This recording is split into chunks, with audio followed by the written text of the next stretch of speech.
दोस्तों, आखिर प्रदेश के 16,000 से भी अधिक एनएचएम कर्मचारी आंदोलन क्यों कर रहे हैं?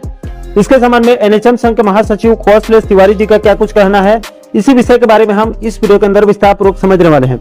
दोस्तों, जैसे कि आप सभी साथियों को पता होगा कि संविलियन या फिर स्थायीकरण सहित कुल 10 सूत्रीय मुद्दों को लेकर प्रदेश के 16,000 से भी अधिक एनएचएम कर्मचारी बीते 18 अगस्त से अनिश्चितकालीन आंदोलन में चले गए हैं। दोस्तों, आपकी जानकारी के लिए यह भी बता दूं कि एनएचएम कर्मियों के अनिश्चितकालीन आंदोलन में जाने से पहले 13 अगस्त को स्वास्थ्य सचिव अमित कटारिया जी के अध्यक्षता में कार्यकारिणी समिति की एक बैठक हुई थी। उसमें एनएचएम कर्मियों के 5 मांगों को पूरा करने के लिए सहमति बनी है। ऐसा कुछ मीडिया रिपोर्ट में, कई अलग अलग मीडिया रिपोर्ट में दावा किया जा रहा है कि 5 मांगों को लेकर सहमति बन गई है और आदेश भी जारी हो चुका है, लेकिन फिर भी आंदोलन जारी है। इसको लेकर मैंने आज सुबह छत्तीसगढ़ प्रदेश एनएचएम कर्मचारी संघ के प्रदेश महासचिव कौशलेश तिवारी जी से आज सुबह फोन के माध्यम से मेरी बात हुई, जिसमें तिवारी जी ने साफ साफ कहा कि 13 अगस्त को हुए कार्यकारिणी समिति की बैठक में 2 या फिर 3 मांगों को लेकर 3 मांगों को पूरा करने का आश्वासन दिया गया है और सिर्फ 1-2 मांगों को लेकर ही सर्कुलर जारी किया गया है। उसमें भी कई मुद्दों पर संगठन को आपत्ति है, इसलिए 5 मांगों पर सहमति बन गई, यह कहना पूरी तरह से सही नहीं है। इसके अलावा दोस्तों, आपकी जानकारी के लिए यह भी बता दूं कि एनएचएम कर्मियों के नियमितीकरण या फिर स्थायीकरण को लेकर छत्तीसगढ़ के स्वास्थ्य मंत्री की तरफ से बार बार कहा जा रहा है कि एनएचएम कर्मियों के नियमितीकरण या फिर उनके संविलियन या स्थायीकरण राज्य सरकार का विषय नहीं है, यह केंद्र सरकार का विषय है। इसलिए इसके संबंध में केंद्र सरकार को पत्र लिखकर अनुमति मांगी जाएगी।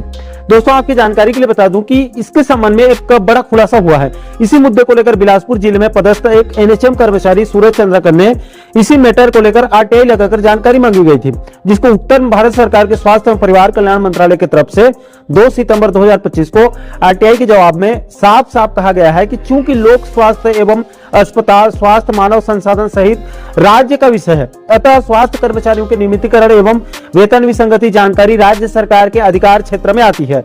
अतः आपके द्वारा चाही गई जानकारी इस अनुभाग में उपलब्ध नहीं है, अतः आप संबंधित राज्य सरकार से संपर्क कर जानकारी प्राप्त कर सकते हैं। दोस्तों, इस पत्र से स्पष्ट हो जाती है कि एनएचएम कर्मियों के नियमितीकरण का मामला राज्य सरकार के हाथ में है, इसको राज्य सरकार केंद्र के पाले में जबरदस्ती डाल रही है। दोस्तों, एनएचएम कर्मियों के आंदोलन से जुड़ी लेटेस्ट अपडेट की बात करूं तो राज्य सरकार एनएचएम कर्मियों के आंदोलन को दमन पूर्वक समाप्त करने के लिए अब धीरे धीरे एनएचएम संविदा कर्मचारियों के बर्खास्तगी आदेश जारी कर रही है। अब तक 25 से भी अधिक एनएचएम कर्मियों के सेवा समाप्ति आदेश जारी कर दिया गया है, जिसके विरोध में कल पूरे प्रदेश स्तर में कल 4 सितंबर को प्रदेश के सभी एनएचएम कर्मियों ने सामूहिक इस्तीफा देकर आंदोलन को और तेज कर दिया है। दोस्तों, अंत में आप एनएचएम कर्मियों के मुद्दों को लेकर छत्तीसगढ़ प्रदेश एनएचएम कर्मचारी संघ के प्रदेश महासचिव कौशलेश तिवारी जी का क्या कुछ कहना है, उसे भी आप आगे एक वीडियो के माध्यम से सुन सकते हैं, जिसको खुद तिवारी जी ने हमारे पास भेजी है, जिसमें उन्होंने पूरे मामले को विस्तार पूर्वक बताया है। इसलिए आप उनको शुरू से लास्ट तक एक बार जरूर सुनिए। मेरे एनएचएम के 16,000 साथियों को मेरा सादर प्रणाम, नमस्कार। आज ये वीडियो मैसेज मैं एनएचएम का एक प्रतिनिधि होने के नाते अपने पूरे 16,000 कर्मचारियों की ओर से राज्य में सत्तासीन भारतीय जनता पार्टी संगठन के लिए ये वीडियो मैं बना रहा हूं। मुझे ये कहते हुए बहुत दुख हो रहा है कि सरकार को बने 20 माह लगभग होने को हैं और इससे पहले हम लोगों ने 160 बार से अधिक अपनी मांगों को लेकर ज्ञापन, निवेदन और आवेदन किया। बहुत दुख और चिंता की बात है कि लोकतांत्रिक ढंग से चुनी हुई सरकार, जिसने मोदी की गारंटी बनाई, भारतीय जनता पार्टी ने मोदी की गारंटी का घोषणा पत्र बनाया, उस घोषणा पत्र पे हमने भरोसा किया। हमने कोई सरकार नहीं चुनी, एक बार रिपीट कर रहा हूं मैं, हमने कोई सरकार नहीं चुनी, हमने भारतीय जनता पार्टी का चयन किया क्योंकि हमें मोदी की गारंटी पे भरोसा है। परंतु 20 महीने होने के पश्चात भी, इतने निवेदन करने के पश्चात भी सरकार द्वारा राष्ट्रीय स्वास्थ्य मिशन के संविदा स्वास्थ्य कर्मचारियों के मामलों को लेकर किसी भी प्रकार का कोई संज्ञान नहीं लिया जा रहा है। मजबूर होकर हम लोगों ने एक अनिश्चितकालीन आंदोलन पर जाने का निर्णय लिया, जो कि 18 अगस्त से जारी है। मैं इस वीडियो मैसेज के माध्यम से भारतीय जनता पार्टी संगठन को कुछ जरूरी बातों से अवगत कराना चाहूंगा। मुझे ये बताते हुए बहुत खेद हो रहा है कि शासन प्रशासन में बैठे हुए जिम्मेदार लोग एक गलत भ्रांति को लेकर चल रहे हैं कि राष्ट्रीय स्वास्थ्य मिशन के संविदा कर्मचारियों का नियमितीकरण या संविलियन वह केंद्र सरकार के अधीन है। यह पूरी तरह से गलत और भ्रामक जानकारी है और यह भी दुख है कि इस मामले में शासन प्रशासन के जो माननीय मंत्री जी हैं वह पूर्व कांग्रेस सरकार के माननीय स्वास्थ्य मंत्री जी जैसा बयान दे रहे हैं कि इसमें केंद्र सरकार के हस्तक्षेप की जरूरत है, जबकि ऐसा बिल्कुल भी नहीं है। यह मेरे सामने 2012 का ज्वाइंट सेक्रेटरी मनोज झालानी जी का एक पत्र है, जिसमें यह साफ साफ लिखा हुआ है कि नियमितीकरण या कर्मचारियों के संबंध में किसी प्रकार का जो संविलियन है वो राज्य का विषय है, ना कि केंद्र का।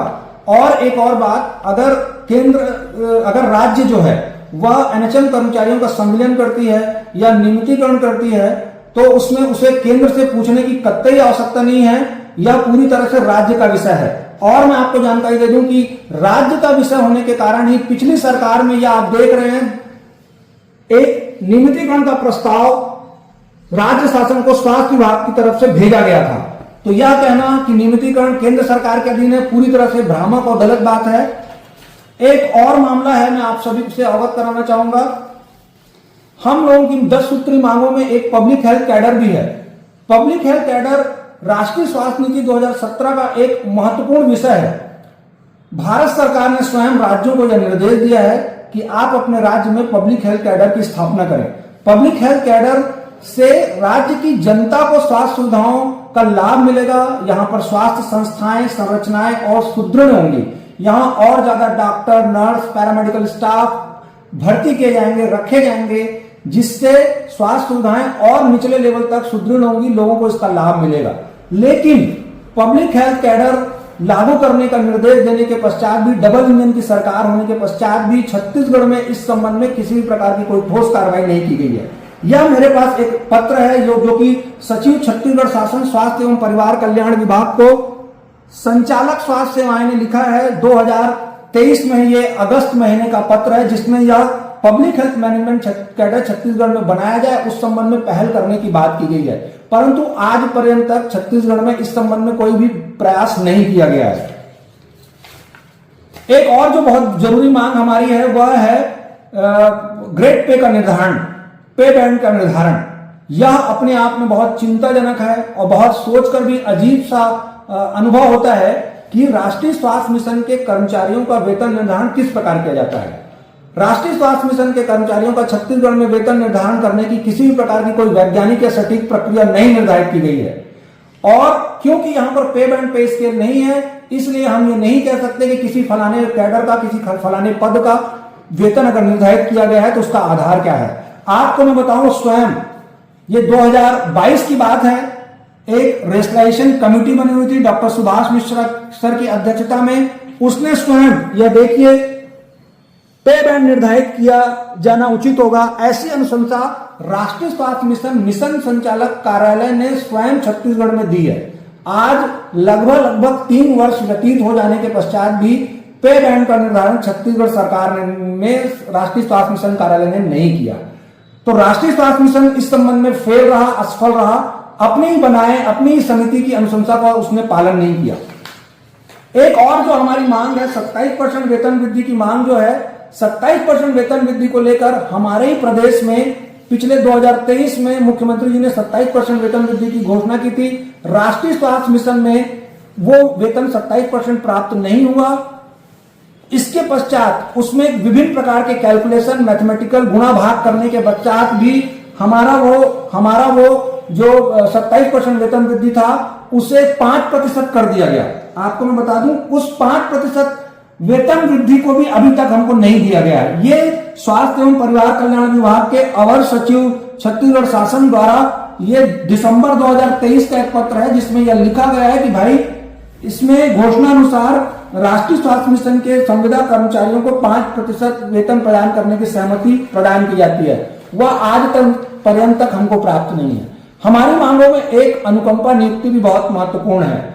आपको पता है कि कोरोना काल में हमारे बहुत सारे जो संविदा कर्मचारी एनएचएम के साथी हैं वो संक्रमित हुए, उनमें से बहुत सारे लोगों की जान चली गई और आज उनके परिवार की कोई पूछ परख करने वाला नहीं है। एनएचएम कर्मचारी संघ लगातार इस बात की मांग करता रहा कि भाई अगर संविदा के किसी एनएचएम साथी की मृत्यु होती है तो उसके परिवार को सहयोग और सहायता प्रदान करने के लिए संविदा में ही अनुकंपा नियुक्ति प्रदान की जाए। पड़ोसी राज्य मध्य प्रदेश ने यह पहल की है और वहां अनुकंपा नियुक्ति एनएचएम के कर्मचारियों के परिवारों को दी जाती है। हमारे ही राज्य छत्तीसगढ़ में यह आप देखेंगे मेरे हाथ में पत्र है, एक परिपत्र है हमारे बिजली विभाग का, एक परिपत्र है जिसमें बिजली विभाग में संविदा में कार्यरत जो हमारे साथी हैं, कर्मचारीगण हैं, उनके परिवार को अनुकंपा नियुक्ति प्रदान की जाती है। तो छत्तीसगढ़ में इस प्रकार की जो राष्ट्रीय स्वास्थ्य मिशन के कर्मचारियों के साथ पिछले 20 वर्षों के साथ में उनके भविष्य के साथ जो खिलवाड़ किया जा रहा है, उनकी छोटी छोटी मांगे, जरूरी मांगे जो उनकी सामाजिक आर्थिक सुरक्षा के लिए बहुत जरूरी हैं, उनको भी पूरा नहीं किया जा रहा है। तो मैं डबल इंजन की सरकार जो पार्टी यहां चला रही है, भारतीय जनता पार्टी, उससे मैं आग्रह करता हूं कि वो इस मामले में हस्तक्षेप करे और प्रदेश के संविदा स्वास्थ्य कर्मचारियों के साथ जो उसने मोदी की गारंटी में समस्याओं के समाधान का वादा किया है उसे पूरा करे। और मैं यहां पर कहना चाहता हूं कि आपने अपने चुनावी घोषणा पत्र में यह नारा लगाया था कि हमने बनाया है तो हम ही संवारेंगे। तो मैं यहां पर 16,000 संविदा एनएचएम स्वास्थ्य कर्मचारियों की तरफ से पूछना चाहता हूं कि आपने बनाया है तो संवारोगे कब?